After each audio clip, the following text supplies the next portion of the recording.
Buonasera, benvenuti.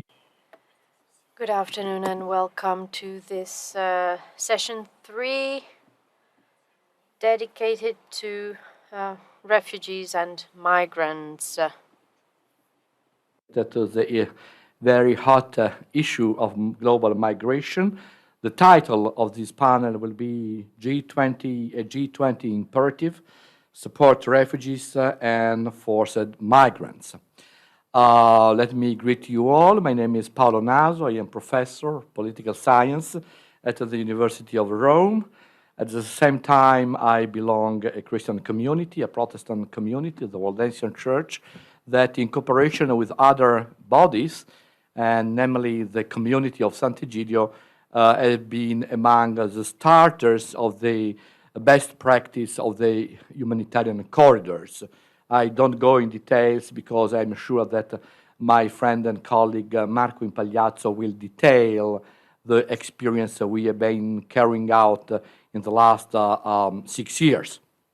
I am here with a co-chair that I'm very happy to introduce you, is Christina Tobias-Nahi of the Islamic ReliefUSA, and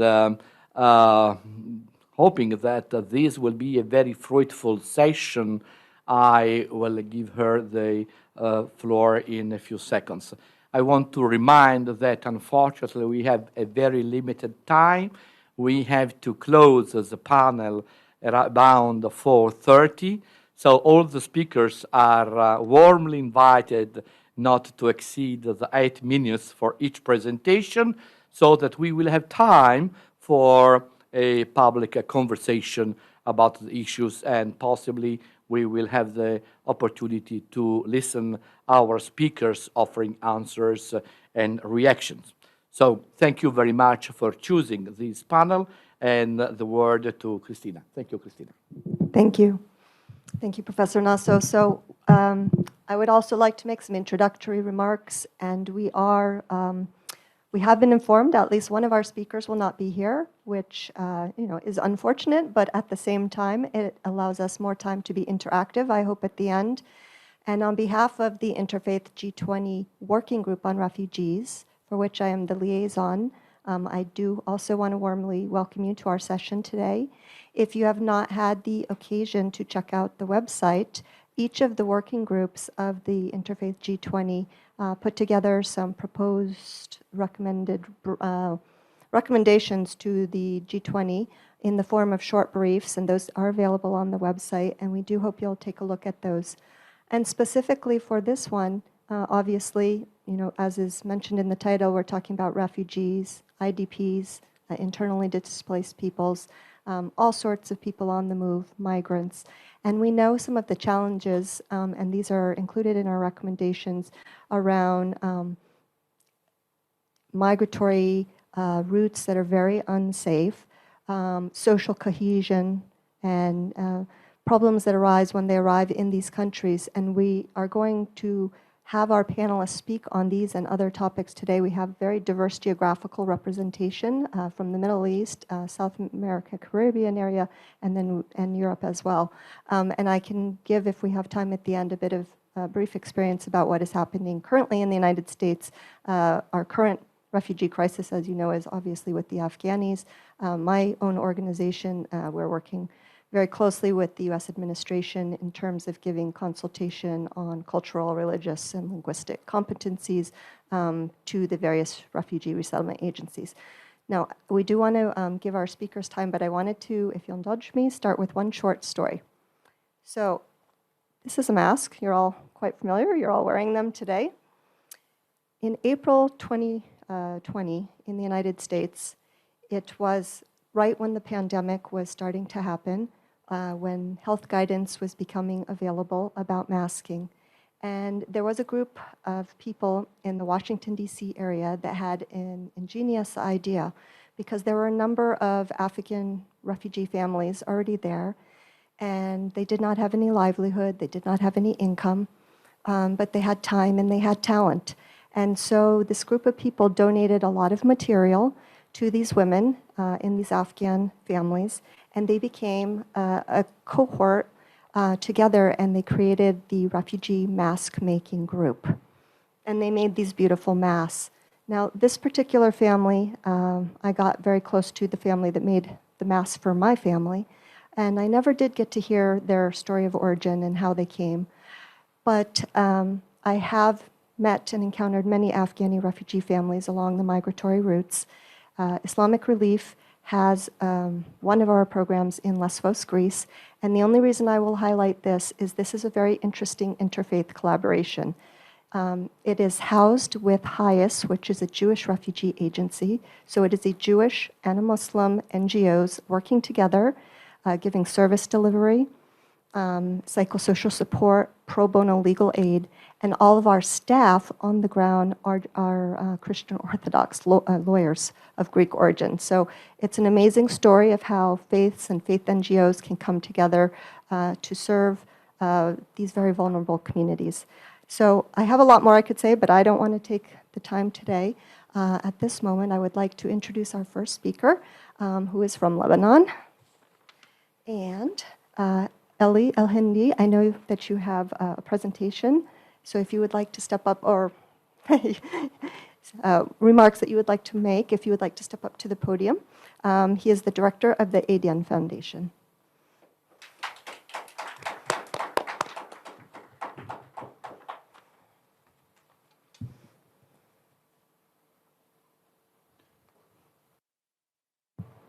Thank you. Let me start by thanking Professor Meloni and the organizers of the Interfaith 20 for their invitation and for the privilege of speaking to you tonight. Unfortunately, refugees' issues are increasing rather than decreasing with time. We need to reflect on that. We need to think about why are humans becoming more aggressive, more attached to their identities, less willing to compromise, less willing to find common grounds and accept the other. Religious, ethnic, and cultural diversity of the world we are living in is a major reason for this failure. Or to be clearer, it is how we deal with this diversity that is the problem. I tend to agree with the theory that says the world have dismissed identity and identity politics way too early. We thought that an extreme or sometimes forced secularism would be the best antidote to religious extremism. We thought that globalization is the best way to unite people around the world. As a Catholic from the Middle East, I tend to disagree with these premises. Secularism that is aggressively excluding or at least neglecting religious and other identities and identity politics is doomed to implode and cause reactions. A globalized world does not solve identity causes or identity-caused conflicts. It simply makes them international and makes their spillover much further reaching. As a result, refugees' issues have gained a much bigger influence on the world scene and can no longer be considered a local or even a regional problem. Solutions based on human rights and equal dignity of all human beings are definitely the essence and the basis of every potential solution. Yet, for the discussion today, I argue it is far from being enough. Any solution that aims at successfully addressing the issue of refugees needs to take into consideration and maybe even be based on the respect of religious and other identities, on the transformation, on transforming these from a reason of the conflict to a partner and a tool for the solution. This logic applies on both sides of the problem, home countries and host countries. Home countries where conflicts are, according to some statistics, up to 80% based on identity differences. Home countries where conflicts are perennial, inherent, and consistent. And also, on the other hand, in host countries that are facing the ethical and political dilemma of receiving huge numbers of refugees, and the big debate that this acceptance of the uncontrolled flow of refugees is actually changing or even challenging the identity of these host countries in a way that is unacceptable and dangerous. The political discourse based on neglecting and overcoming differences have in fact led to a rise of extremism and countered by a counter-extremism, feeding on the existence and the strength of each other, feeding on xenophobia and victimization. We at Adyan Foundation are convinced, are arguing, and are working on presenting inclusive citizenship, or rather inclusive citizenry, as a better approach. The inclusive citizenship approach moves the discussion from the level of reaction to the crisis to the level of long-term solutions. Inclusive citizenship is the best way to address the issue of refugees at its roots in home countries. It invites local, regional, and international actors to stop promoting a forced nation statehood based on religion or ethnicity, and to stop, on the other hand, promoting secular statehood as a magic solution. Because we know and we have experienced that both these are not feasible nor present solutions to countries.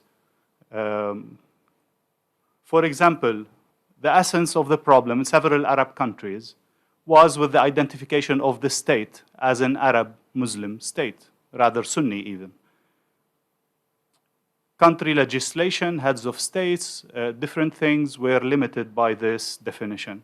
And this automatically excludes those who are not Arab or those who are not Muslim, and even worse, those who are neither.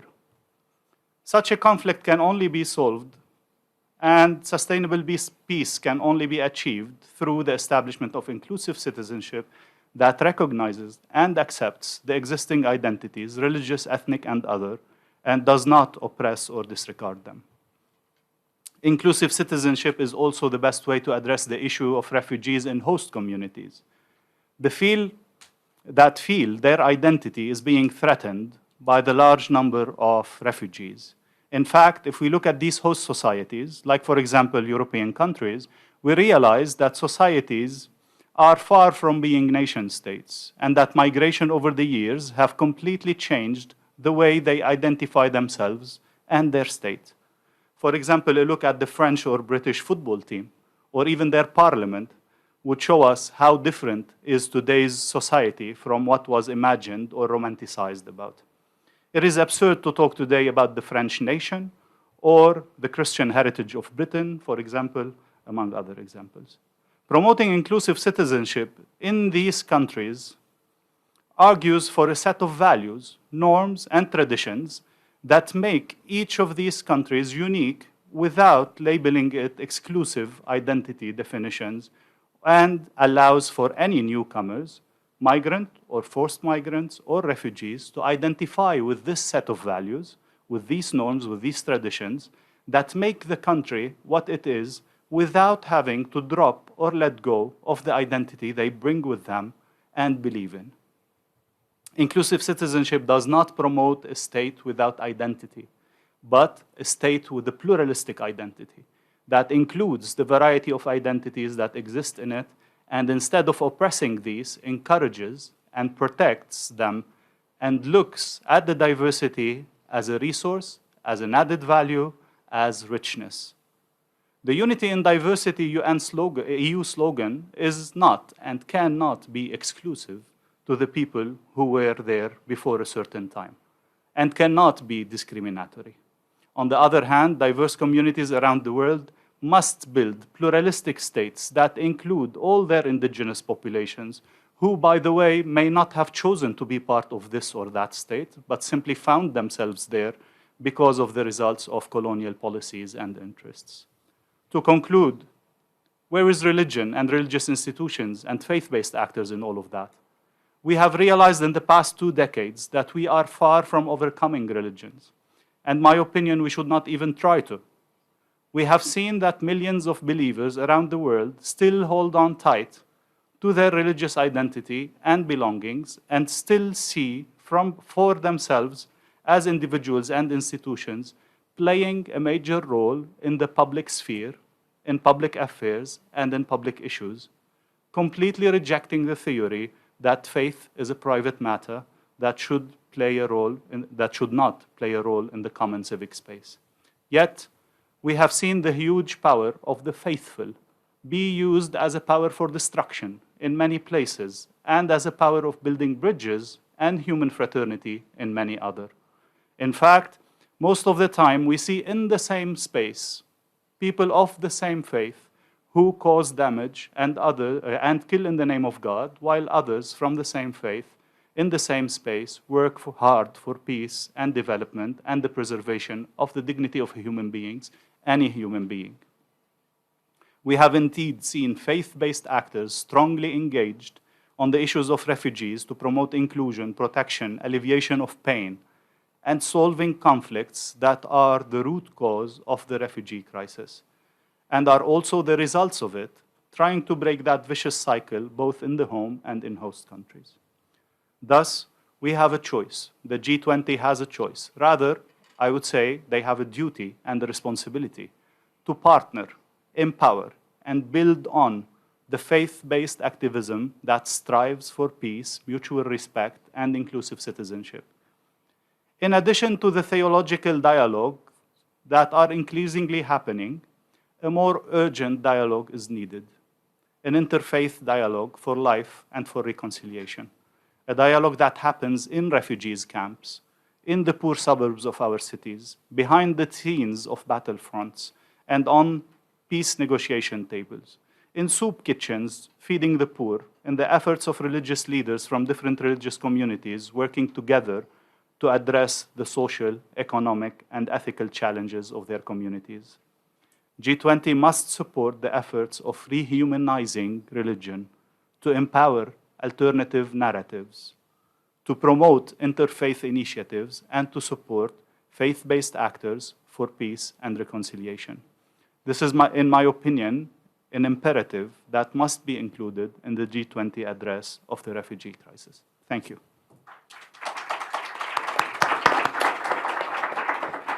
Thank you, Dr. Elie, for this powerful presentation. Thank you for introducing us the concept of the inclusive citizenship.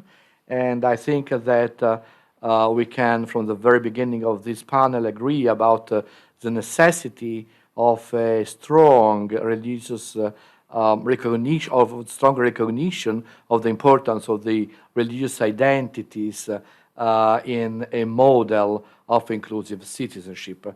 I think that the idea that the G20 can play a major role in creating platform for a more practical interfaith dialogue is a very good suggestion, and I do hope that it will be possible to present this conclusion to the organizer of this meeting.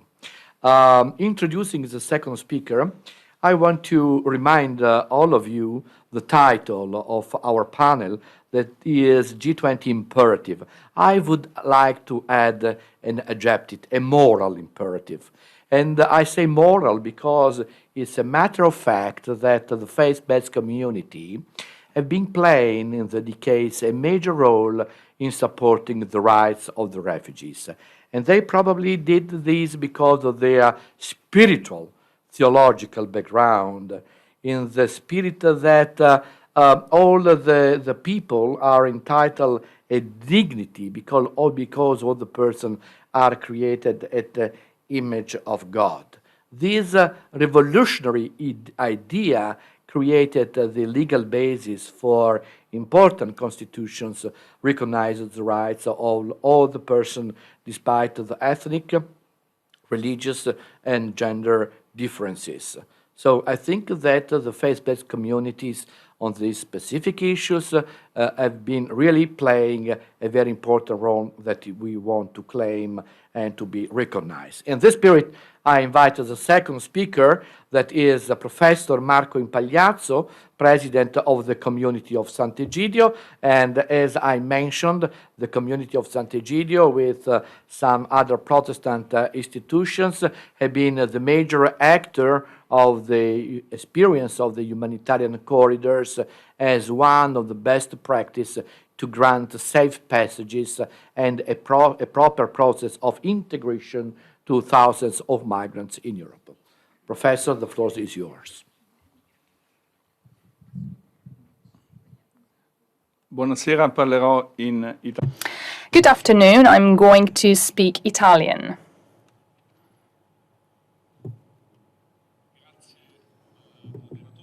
I would like to thank the chair. The chair is a dear friend of mine. Thank you, Paolo Naso. Together with Paolo Naso and his community, we shared the best practice of humanitarian corridors. So we were supported by the ministers for immigration in Italy, basically the Home Affairs Minister in Italy, and the head of the civil liberties, the prefect di Bari, is here with us, and he has been one of the main partners to put these best practice into practice. And I would like to thank even the person in charge of international cooperation. Paolo Naso said this is a moral imperative, and it's true. As a European citizen, as our co-chair said, our experiences are from all over the world. So as a European citizen, I can tell you that in Europe, there are not legal channels in order to face migration. And this is patent if you consider the negative effects of migration, people dying at sea. Pope Francis said that the Mediterranean Sea is the greatest graveyard of Europe. And this is true. What is happening at the European borders in Bosnia or in Balkan countries, and what is happening on Canary Islands, and what is happening in Spain, well, all these aspects are part of a great tragedy. Humanitarian corridors are the result of a revolution. Evangelical and Roman Catholic communities, like the Egidio community and the Federation of Evangelical Churches, decided to join together in order to do something to fight against such tragedies. We found a tool, we found a legal tool. This is an important tool. It's called Visti Decree, and it's a part of the Schengen Treaty. Thanks to this decree, if there are humanitarian reasons for that, and if there are people who are not considered as refugees and are weak, well, such people can receive a visa for a limited period of time and with some restrictions. What does it mean? Italy was the first country to make these commitment. So I would like to underline the importance of the Italian role, and this model is now popular in France, in Belgium, in Andorra, in San Marino. Pope Francis, when he traveled to the island of Lesbos, thanks to the Egidio community, well, he was able to take some refugees from Lesbos to Italy, thanks to a humanitarian corridor. So Italy was the first country to introduce humanitarian corridors and visa with special restrictions. So these visas are for people who are not considered as refugees yet, and once they are considered as refugees, they are free to move. So they don't need these visa limited by territoriality anymore. This has involved many communities. This is a meeting on interfaith. Such visa involved many communities, and these communities decided to bear all the costs for saving such people. So far, 3,600 people from Lebanon, Syria, or Ethiopia have benefited from such visa. And recently we have signed another agreement with the Home Affairs Ministry. So the Italian government is now bearing all the costs of humanitarian corridors in order to save all those refugees staying in detention camps in Libya. And we are all aware of the living conditions of such camps.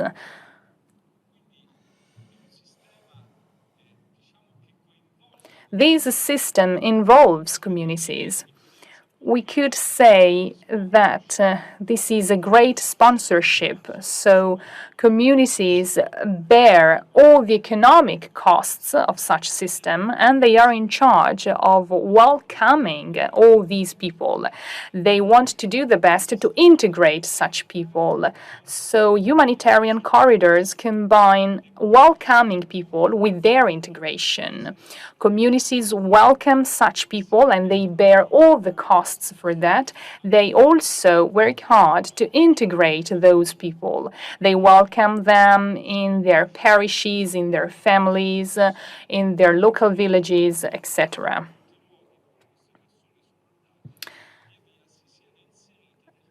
So these people were able to integrate into those places where they were welcomed. Some other people decided to travel abroad to reconnect with their families of origin. This model is one of the most innovative ones. It's one of the most European innovative systems, and it's a legal tool to save immigrants. We are asking Europe, and we're using this meeting to do that, we are asking Europe to generalize this practice, the practice of humanitarian corridors. They are promoted by NGOs, governments, and we want them to be implemented in those countries where asylum seekers get to. Another useful practice is the practice of private sponsorships.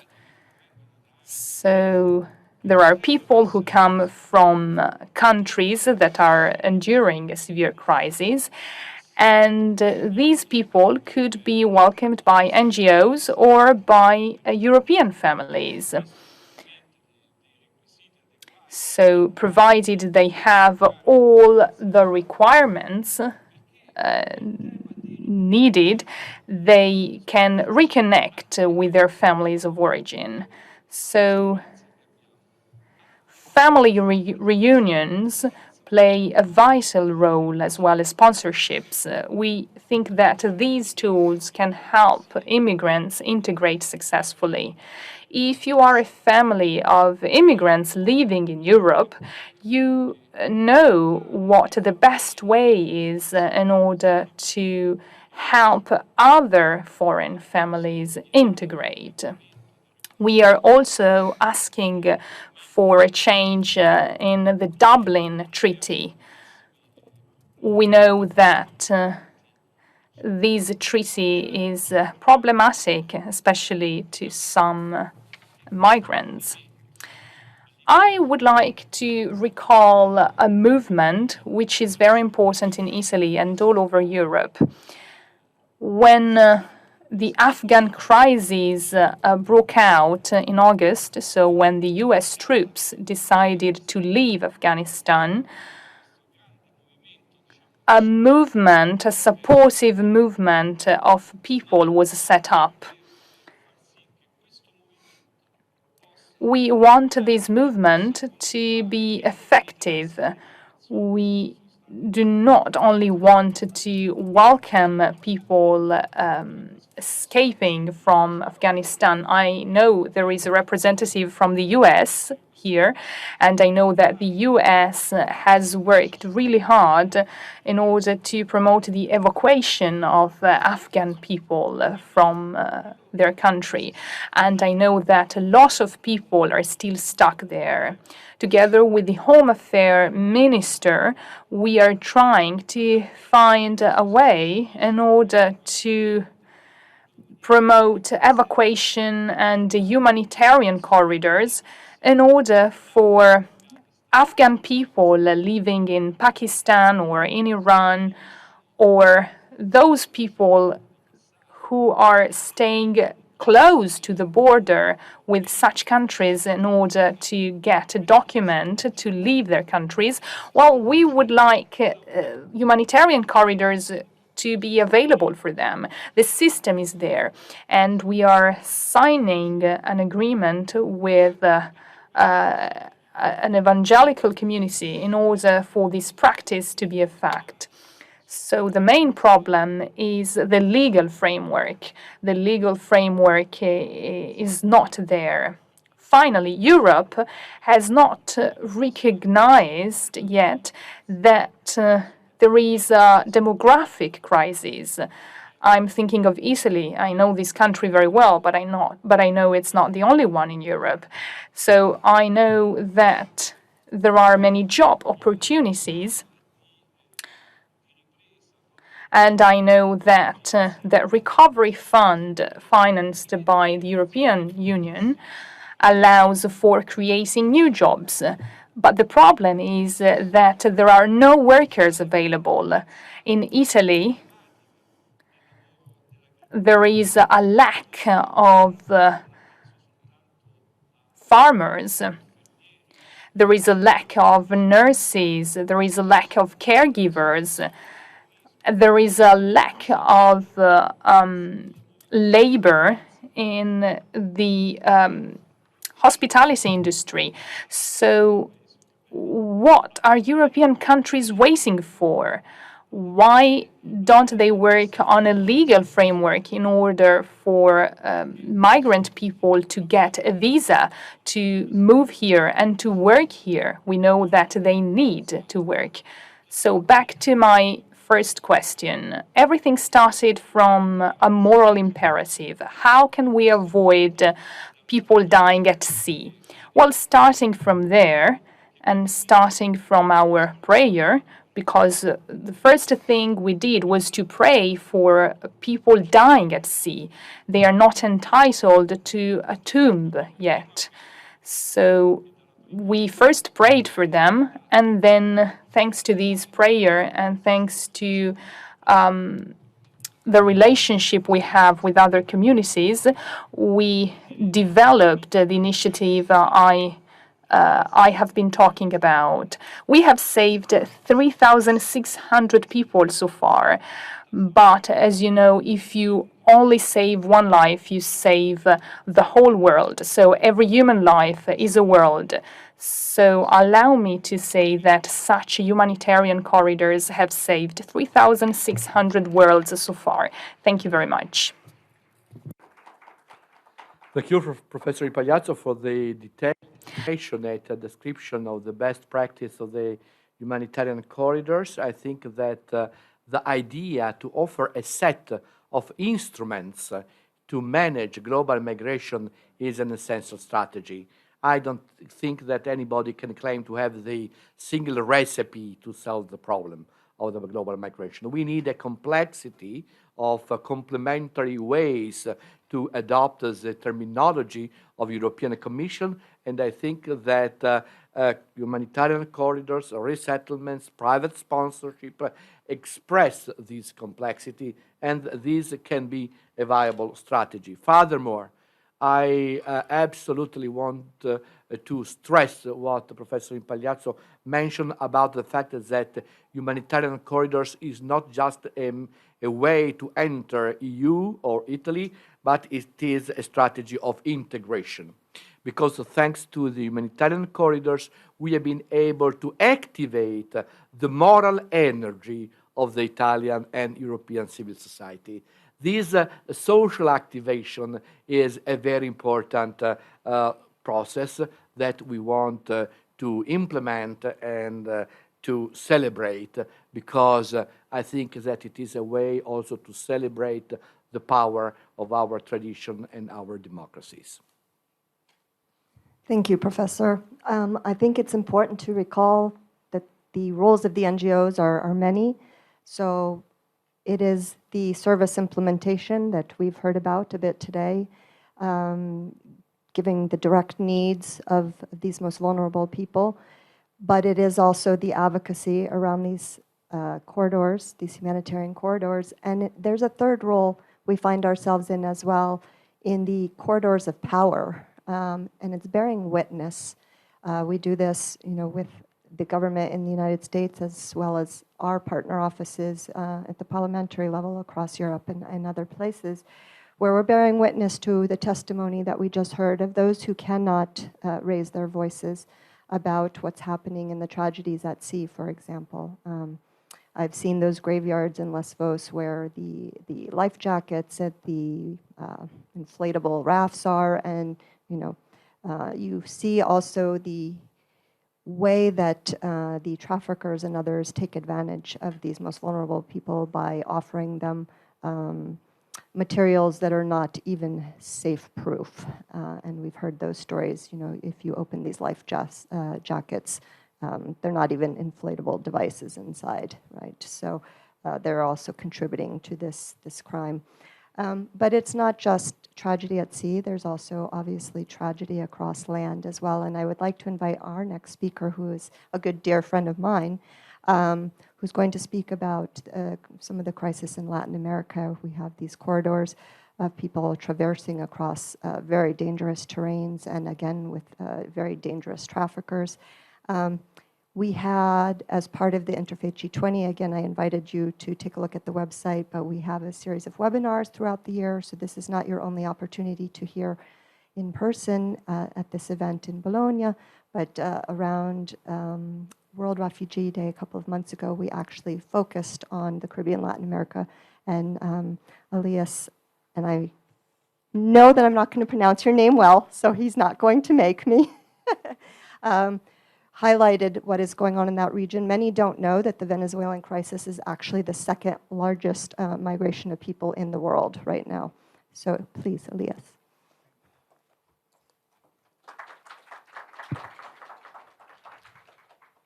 Thank you very much, Christina. First, thank you very much to you and the working group on refugees of the Interfaith G20 to invite me to be here and to share some remarks about the situation in Latin America, especially the crisis of refugees, migrants from Venezuela. Like you explained, we are talking about the second crisis of refugee and migrants in the world, which could be seen become the largest in the world. I am sure everyone has heard about it, but I sense that it doesn't receive the same concern from other crises of refugees and migrants. Perhaps because it's in Latin America and the Caribbean, a region of the world that is less strategic than the Middle East or South Asia.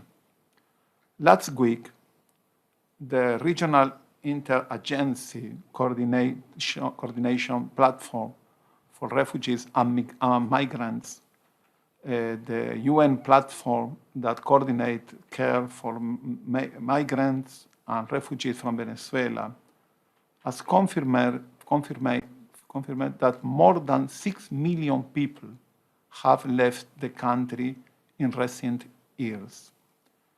The coordination platform, Religions for Peace, is member of this coordination platform, estimate that more than 5 million of these Venezuelan people remain in Latin America and Caribbean countries. Only in Colombia, the UN has registered 2.1 million migrants, while Peru is around 1 million, and Chile and Ecuador exceed 450,000 people. Religion for Peace has a long-standing commitment of multi-religious cooperation to promote inclusion of refugees and migrants in all society, dating back to 1970.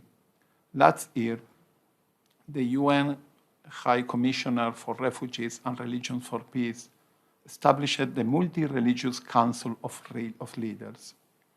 It comprises more than 20 religious leaders representing the diverse faith tradition of the world, committed to work together to address the root cause of forced displacement and help those forced to flee by promoting peace building, conflict prevention, and social cohesion. Religion for Peace in Latin America and the Caribbean is helping the situation of refugees and migrants from Venezuela, like I explained. An important example are the Interreligious Committee for Refugees and Migrants in Peru. It was recognized like a best practice by the last Global Refugees Forum, and also the Interreligious Roundtable for Solidarity with Migrants in Cali, Colombia. Refugees were the first community affected by the pandemic, and they almost immediately lost their informal jobs and began to suffer from anger and eviction from them, their rentals homes. International organizations such as the UN Agency for Refugees and the International Organization for Migration recognize the difference that faith-based organizations are making in this crisis in Venezuela. At critical junctures where government and large organizations are slower to act, religious actors have the ability to actively help and meet immediate needs on the ground, and in addition, play a crucial role in public policy, integration, and development.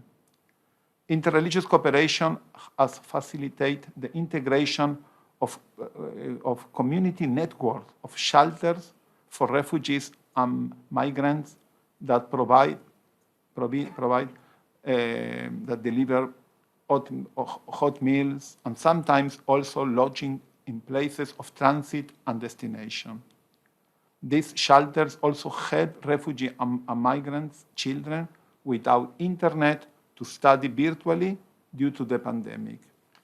Catholic and evangelical shelters receive support from other faith communities, such as Mormons and Jewish, and also from the Multi-Religious Humanitarian Fund of Religion for Peace.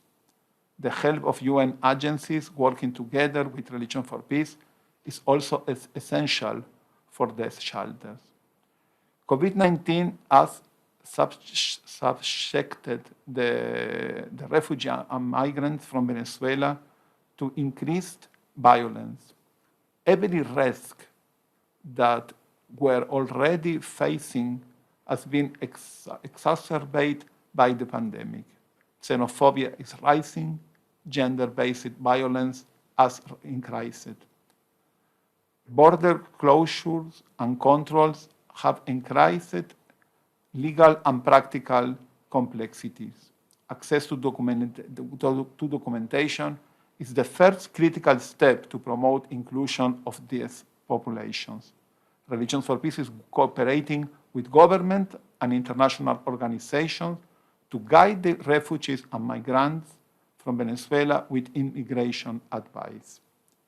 In the midst of the crisis of the pandemic, refugees and migrants from Venezuela face multiple cases of xenophobia and discrimination that concern religious communities because they can grow and poison the environment for their integration in countries of transit and destination. Therefore, Religion for Peace is organizing a special conference in partnership also with Islamic ReliefUSA about the role of religious communities in fight against xenophobia and discrimination against refugees and migrants in Latin America and the Caribbean in next November.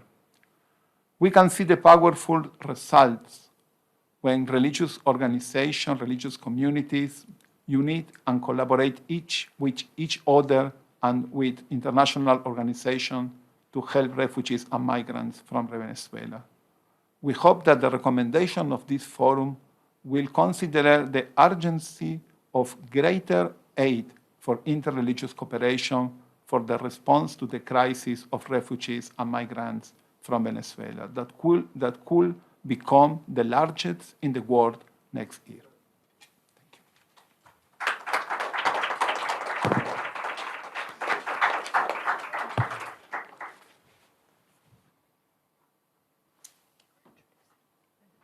Yeah, thank you very much for this presentation. I think that the suggestion of a stronger interfaith cooperation to face this crisis that will grow up is really a challenge you put on this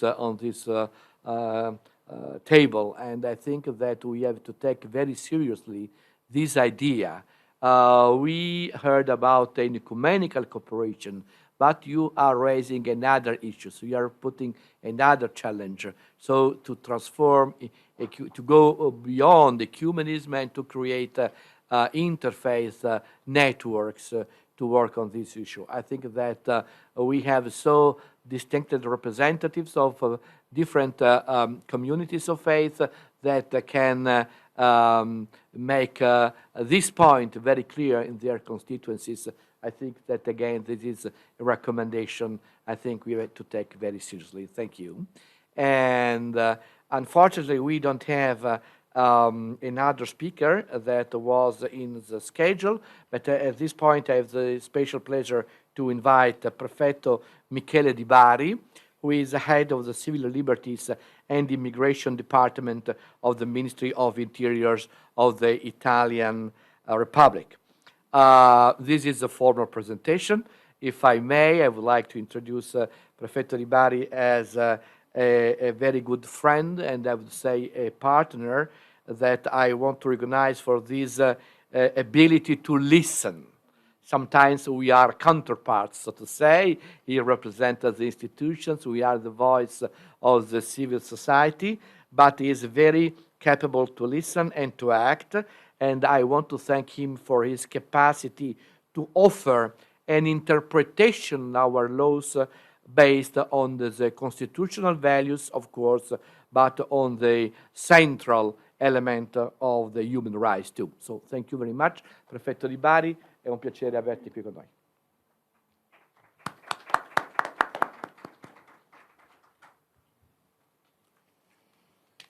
Buona giornata a tutti. Good afternoon, everybody. Thank you very much for inviting me. I am between friends, and I would like to start from the last point mentioned by Professor Naso. In other words, from the legal role of the Home Affairs Department and Ministry. We know that immigration, civil liberties are a complex issue. Today, the Home Affairs Minister plays a vital role. And why? Because all the contributions made today at a national and international level, all the contributions made by all the speakers focus on specific issues like the rights of refugees. So what can we do from a legal point of view in order for refugees to have their human rights respected? So what can we do in order for these people to have a shelter all over the world.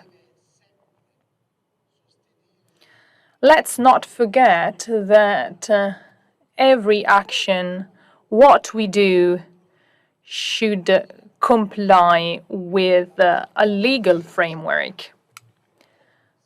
Our Constitution, and we strongly believe in that, our Constitution is one of the most beautiful constitutions in the world because it goes beyond the concept of human beings. So it's something even more spiritual, let's say. The theme covered today invites us to make quite a large amount of reflections.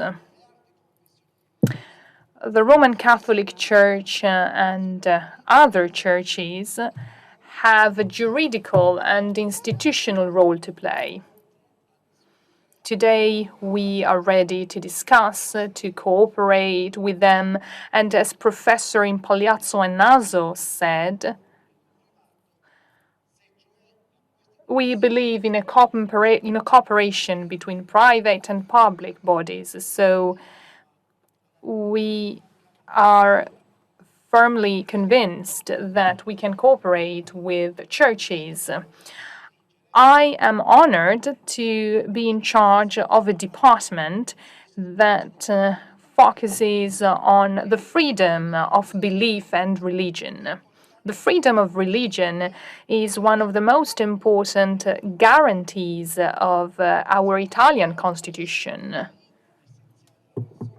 It's about the intimate choice made by every human being.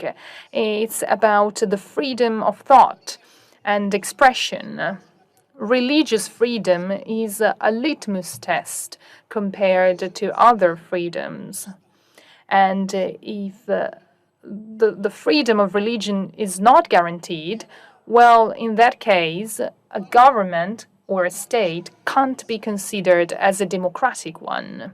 So what's the daily challenges the immigration department tackles every day? What do we do in order to protect such freedoms? The pandemic has taught us something.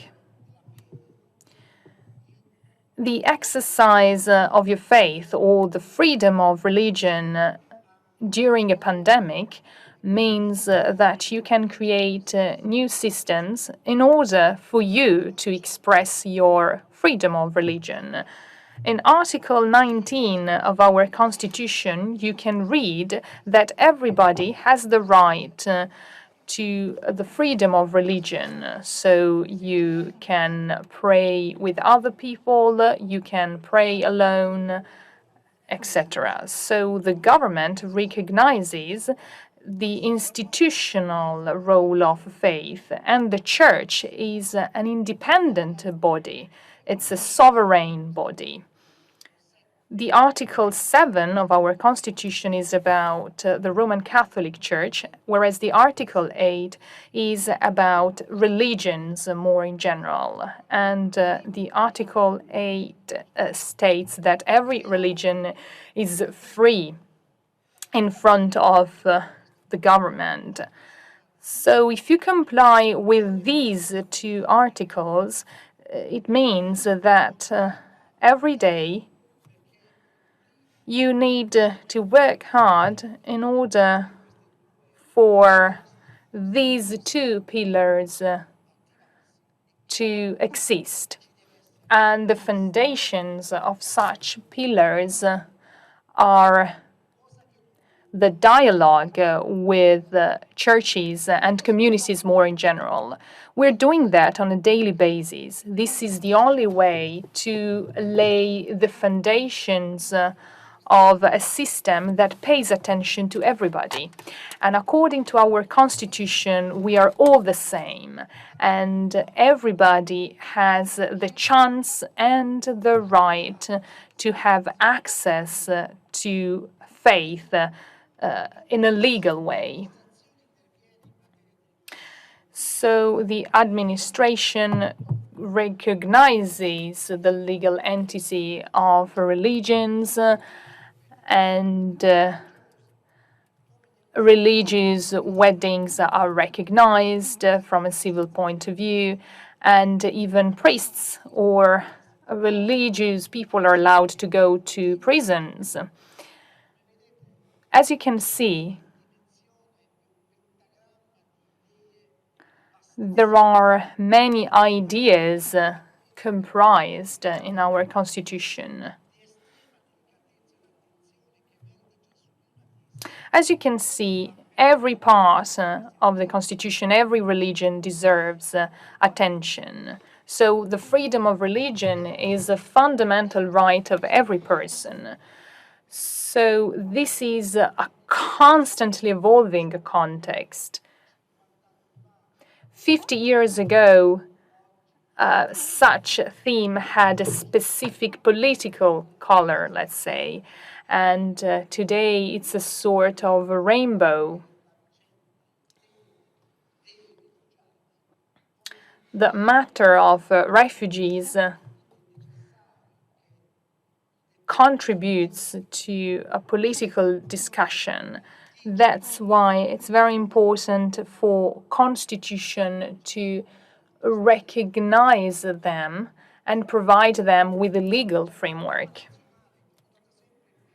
At a national level, you can see a set of religions, and religions come with many different characteristics, and they draw much attention. The minister builds a relationship with the different communities of faith, and the minister tries to find a shared solution to problems. It's very important to get to know each other. It's important for institutions to know the different religious communities, and nowadays, there are many initiatives involving the Muslim world. Together with the Muslim world, we started an initiative that led to the National Agreement for Italian Islam, and we organized meetings with young Muslim people. We have also recognized such communities as legal bodies, legal entities, and it's very important for them to respect the Italian juridical system. They have to comply with the Italian law.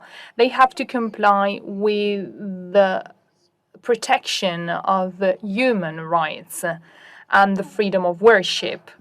The same has happened with the Jewish community. Every day, the Home Affairs Minister promotes many initiatives in an Italian city in order to remember all the Jewish people died in the 40s.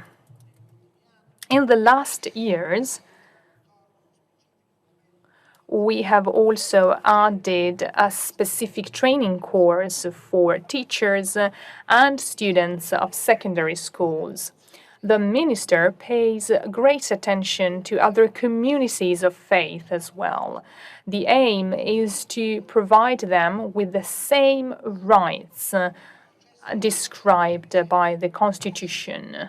At the moment, we are trying to recognize the Sikh communities, and we have involved other governmental bodies in order for them to recognize other religious communities. At the moment, we are waiting for a law that transposes the agreement signed with the Anglican Church. The Anglican Church has been recognized as a religious community, and we are working with the Roma Orthodox Church in order to recognize it as a religious community. And the same is happening with the evangelical community. Civic education is fundamental for these communities.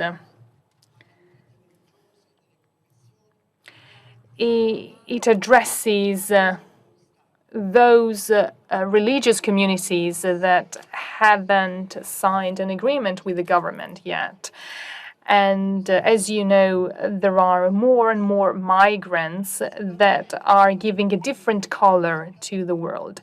Together with universities, we have organized different courses to meet the needs of the different religious communities. Besides providing such communities with a legal and juridical framework, it's also very important to put such words into practice.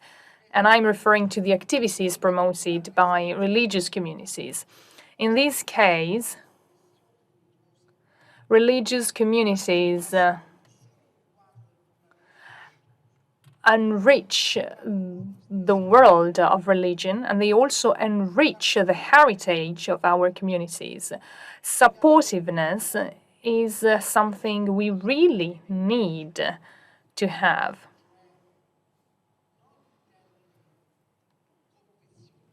And I'm not referring to confessions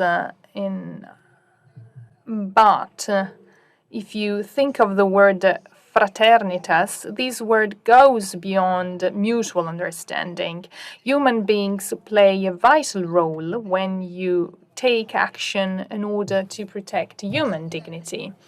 Supportiveness is not only part of one of the values that act as a foundation of our juridical system, and I'm referring to the lay supportiveness.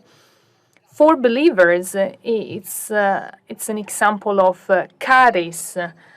So it's something that encourages people to do something to meet other people's needs. Religious communities are social communities mentioned by the Article 2 of our Constitution.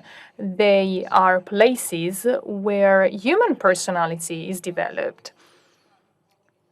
As the Constitutional Court said, having a secular government in Italy is fundamental, and this does not mean that the government does not care for other religions or the government goes against religion. It's the opposite. It means that the Italian government pays great attention to every religion. We live in a context where every religion is as important as any other one, and they are all part of a set of values established by the juridical system. I would like to recall what has happened recently because of COVID-19. We need to find a balance between constitutional rights and extraordinary needs of the healthcare system. In Italy, unlike other countries,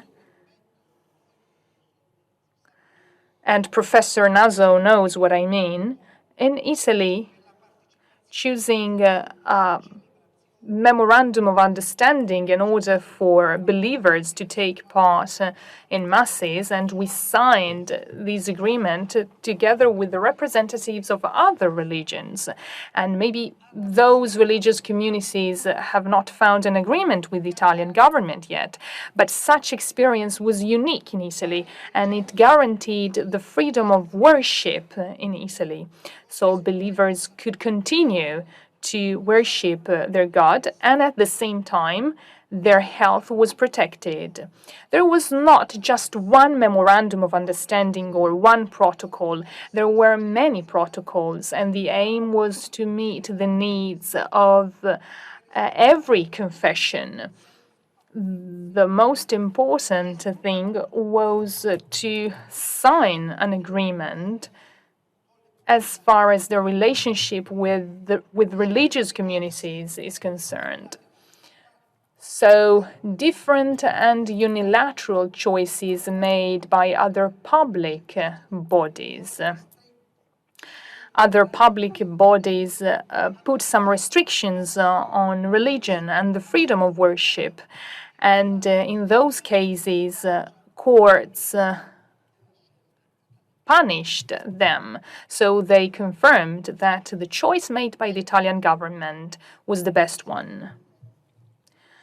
I know that I have to stay within my allotted time, so this juridical system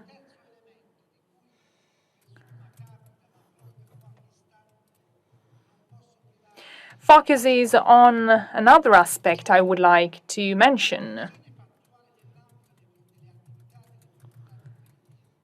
The activities of religious communities are very important, and their aim is to help people who are in need, like weak people or poorer people.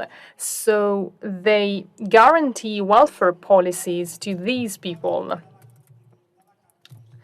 And the Constitution supports such activities. And I would like to recall what was said about humanitarian corridors. They are a new way to help refugees. Are they the only tool to help them? Maybe, who knows?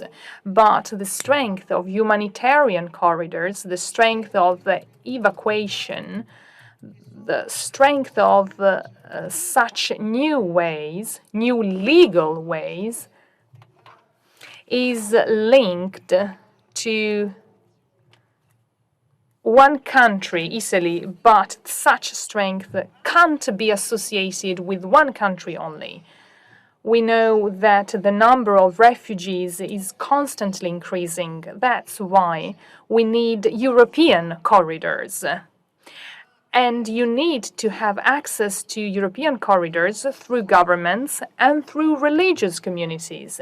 In Italy, they decided to help quite a large amount of people, depending on the different needs we can meet. So in Europe, I think we could help more and more people. What did the ancients teach us? When Rome was built, Rome built large walls for cities. So the people who came to Rome could consider Rome as a holy place. And this is what allowed Rome to live forever. Sparta and Athens were much more equipped than Rome, but they were very different from Rome, and the welcoming concept was not the same. That's why they didn't live as long as Rome. So the past can teach us quite a lot. But today's lesson, if you also consider the experience we are living, tells us that you can activate humanitarian corridors, you can protect the refugees' rights, but the most important thing is that you also need to integrate those people in a quick way.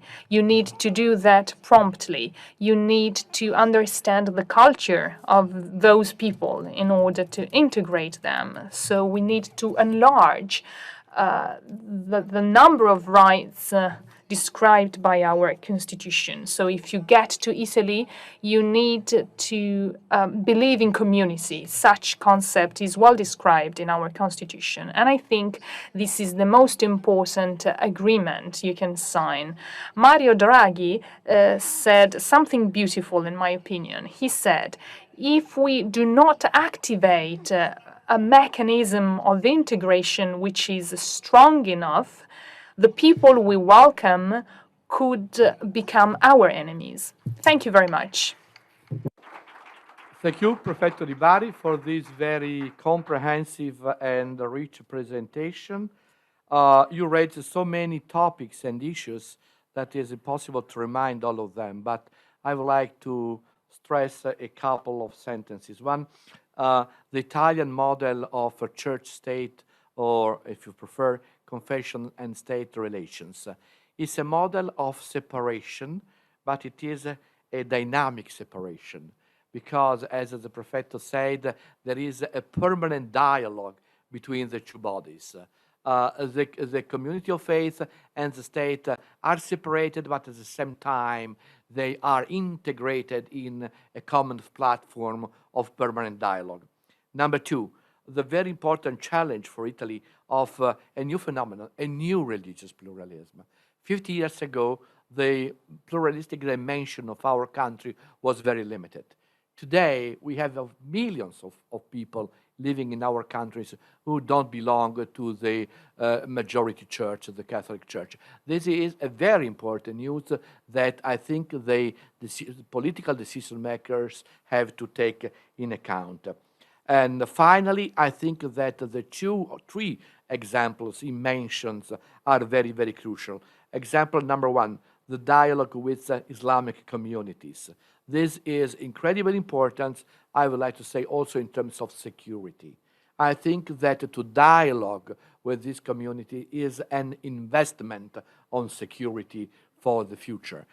Second example, the reaction to COVID and how to adopt the communities of faith as terminals to produce reaction and protection from COVID-19. Number 3, of course, migration. So this is the Italian experience, and thank you, Prefetto, for summarizing what we have been doing in the last years. So, I'd like to make one comment as well, and then we're going to open the floor. I think while we would all agree that legal frameworks and putting in place security is the ideal, that we are witnessing with all of these refugee crises, that many of these legal frameworks are taking far too long. It is, what contributed, obviously, to the disorderly evacuation of Afghanistan, as just one example.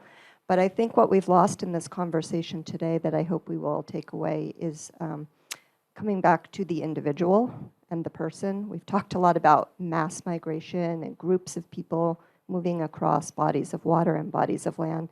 And I think what we have lost in here is that individual who, out of despair and desperation, that is the reason that they are leaving their home country. And when they are arriving in these places where these legal frameworks are taking far too long, Lesvos being just one example where we're providing legal aid service, as I mentioned earlier.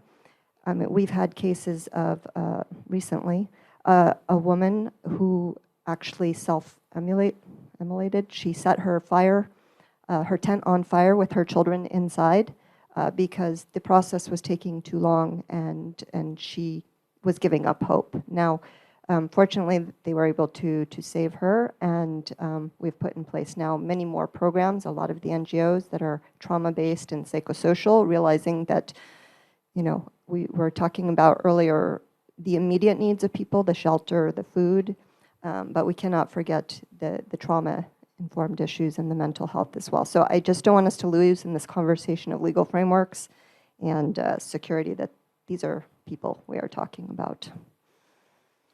Thank you, Christina, for this additional point that is very important in terms of, I would say, methodology of strategy.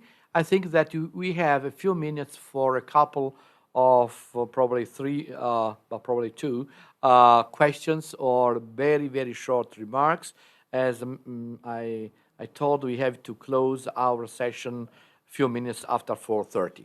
So please, if there are questions, this is the time.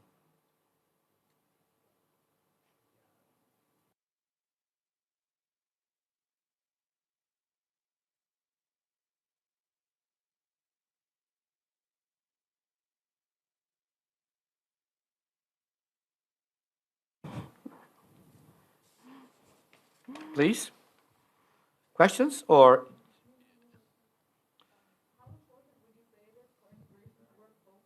Sorry, we can't hear. How important would you say it is for integration to work both ways? Yes. Who are you addressing that to? One of the speakers? I would like to hear all your thoughts, but if not, then I have a temptation. I'm sorry. Let me the political scientist. The professor. Absolutely. The language of integration is a double way. Our document, the basic document we adopted also in Italy, but in Europe, is the basic principle of integration 204. And from the very beginning, it is very clear and stressed that integration is a two-way process, challenging both the immigrants and the national communities. So in this sense, integration will change our society. In this sense, I strongly stress the difference between integration and assimilation. I know that other European countries adopted a different or peculiar interpretation of this principle, France namely, Belgium in some sense. I think that other European countries, and for sure Italy, really tried to develop a concept of integration based on the principle of mutuality. Thank you. Hi, so I'm Tanya. I'm from the Interfaith Forum, the youth one, with my colleague Hina. And I was a student of Dr. Elie Hindy in Lebanon at the Notre Dame University. So I have a short remark or question, let's say remark better. So we're talking about how interfaith dialogue can help migrants and refugees around the world. And in Lebanon, I think that it's important that religious institutions also kinds of refugees and migrants, not only from their own religion. So for example, I'm Christian from Lebanon, and I see like for the Syrian refugees or the Iraqi refugees, churches focus a lot on just helping refugees from the Christian faith. They're like, okay, we don't want to help refugees from other religions. And I think that it's important that the religious leaders also say that they should not discriminate with the religion of the refugees. So that's my only comment and something to think about. So yeah, thank you. Again, I'm sorry, I try to offer an answer on behalf of my partners. The humanitarian corridors started for a Christian action. I think that at least 88% of our beneficiaries are not Christians at all. Mm-hmm. And this is exactly the spirit, because we are not speaking of Christian refugees. And we strongly confront with some others entities who want to protect the community only. No, humanitarian rights are for everybody and don't have any religious marker. I'm sorry, Marco, to anticipate. Solo un piccolo esempio. Allow me to add a tiny little example. When Pope Francis brought some migrants from Lesbos, well, he welcomed 12 first and then 10. All of them were Muslims. A protest triggered on behalf of some, let's say, traditional Catholic representatives, because the Pope was hosting Muslim refugees instead of Christian refugees. On that occasion, the core attention was paid to the fact that they were all the documentation ready to move away from their country. So a state of necessity and a legal framework as well. So people dared to, comment on the actions of the Pope himself. Please.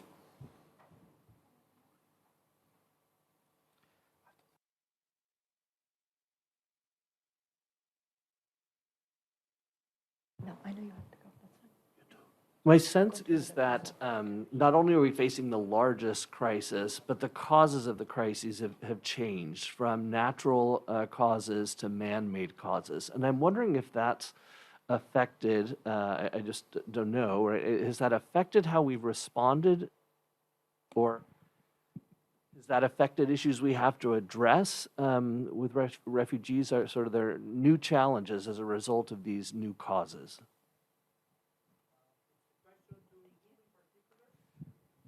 I'll let the moderators decide who's best suited. Thank you. I am, please.